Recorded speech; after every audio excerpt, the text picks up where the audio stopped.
Hello, everyone. My name is Maria Gerontonis, and I teach Greek. I would like to share with you one of the activities that I used with my students now that we're in lockdown through Zoom. First of all, the idea came because I was teaching my younger students some question words and possessive pronouns, and I wanted them to start using them in sentences. So I thought that the best way to make little kids speak Greek and revise a lot of things was through the very popular game among younger kids, Guess Who. So I decided to create a Guess Who game on World War. In this way, I was able to practice, except for possessive pronouns and question words, also practice using features, colors, clothes, and also I use the game in two ways. One was the original way of Guess Who, and with a question word, and the other one was to practice describing people. And while one of the students was describing one of the characters using possessive pronouns, for example, instead of saying he is wearing a hat, the child would say his or her hat is green, etc. So, and there are other ways that you can use, multiple ways that you can use this game. So let me show you how I started with this. So first of all, I went on Google and I Googled Guess Who characters. And as you can see, once you do that, you come up with a lot of cards. One of the things that you need to have is the snipping tool, because this is what you're going to use in order to cut the characters and save them in a file in your images. So as you can see, the first card that I used was this one,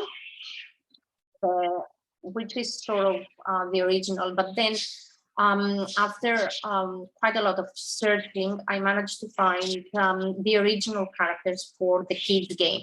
However, I have found, but I have found this one, which is from, as you can see, it is for English ESL. So Guess Who Boys English ESL worksheets for distance learning, and this is with boy characters, and there is another one with girl characters. So if you search probably that, Guess Who Girl English ESL worksheets for distance learning, you will be able to find the cards, and then with your snipping tool, you cut each one of them and you save them. I know that it is quite quite a lot of work involved, but trust me, it is worth it. So after finding my characters, and I will show you now my file. After finding my characters, as you can see, I've got quite a lot. I've got the adults and I've got the kids, the more cartoonish characters for the kids. I saved them, and as you can see, I've got two different cards of the same person. That's because, as I said, the original card comes from an English name with an English name, but I wanted the cards to have Greek names on.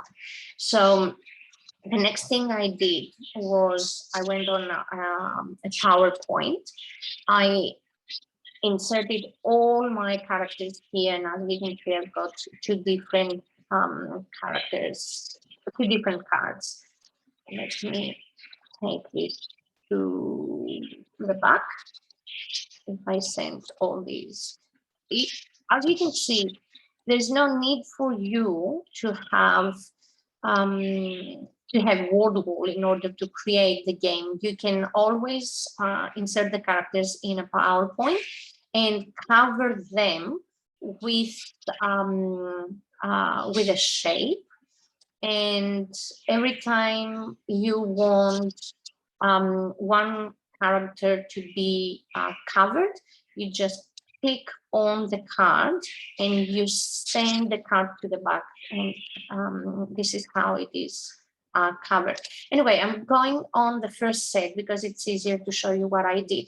So in order to cover the English names, I had to insert a text box. And as you can see, look, this is the text box I inserted. I covered the English name. I colored the text box with sort of the same color as the original card. And then I wrote the name in Greek. After that, I clicked on the card. I grouped the two together, and now you've got the card with the name grouped. You group them. They are grouped. So if I move the card, it moves with the name. And then I saved the cards again in my file, and now I've got the English and I've got the Greek, and I did exactly the same thing to each one of these cards. Once I completed this work, I went back to Word Wall, and go here. Okay, so I went back to Word Wall, and I created a game on Flip Tiles. I know that Flip Tiles is not offered to the standard version of Word Wall, but in order for me to have access to this type of games, I had to pay a bit more per month. However, if you want this game, you can always go into my name. It is public. You can go into my account. This is my account name. And you can bookmark it, and then it goes into your activities and you're able to use it and play with your students, but you cannot edit it. So let me show you. So now you can see how I have created the game, and every time a student asks a question and I want to eliminate one of the characters or a group of the characters, the only thing I do is I click on the character and I flip. And let's say that I want to also eliminate, cover this character, I flip, and the next one I flip, and this one and I flip. And now if I open it again, you can see that a group of 4 characters have been covered, and the kids can continue playing with the rest. It is the original game and the original idea behind all that. So after I played the game with my younger students and I realized that they were very happy, I decided to create an afternoon game lesson with my older students, the high school students. But this time, I wanted my students to be the characters and play on Zoom Live. in order to have a successful afternoon of games, Guess Who games, you need to have as many as possible participants. So I decided to invite all of my high school students, which are my Monday group and my Tuesday group. And I had 18 of them playing together. So how I did that, I went on Adobe Spark, I created an invitation, which I shared with them on Google Docs. And on this invitation, as you can see, I informed them that we will play Guess Who on Zoom. I gave them some ideas about characters. I told them the day, I informed them about the day and the time. And I also informed them that the characters would be themselves. So they had to be creative. They had to wear a lot of clothes, colorful clothes and accessories and hats. They could use the Zoom filters, and they had also to have a change of clothes and accessories in order to play a game. The only rule for this afternoon of games was that they had to use the Greek language.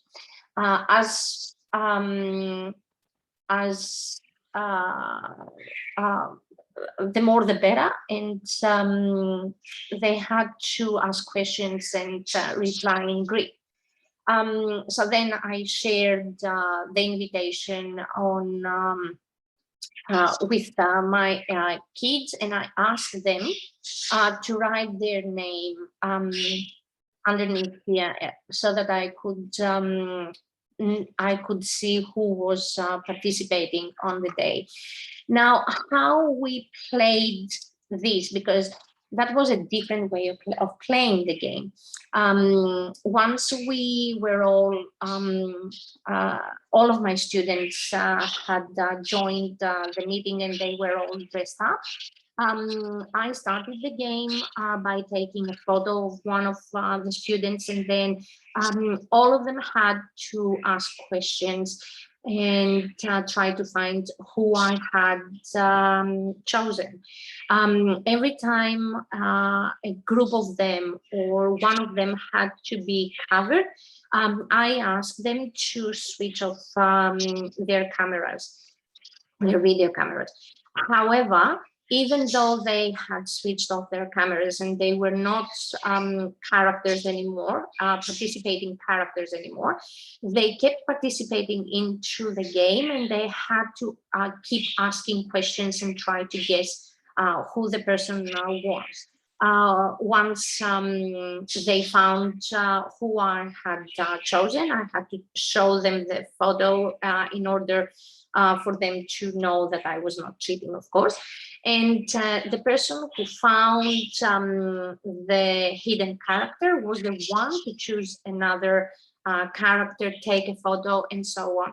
So we spent a very nice afternoon of games and fun and creativity, and all the kids were happy because they could change clothes and be creative.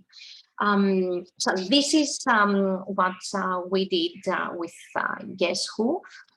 We had lots of fun, and I hope that I have helped you create something similar and play with your students who actually need games now that they are in lockdown, and they need to have some fun and communicate with other students of similar ages. Thank you very much.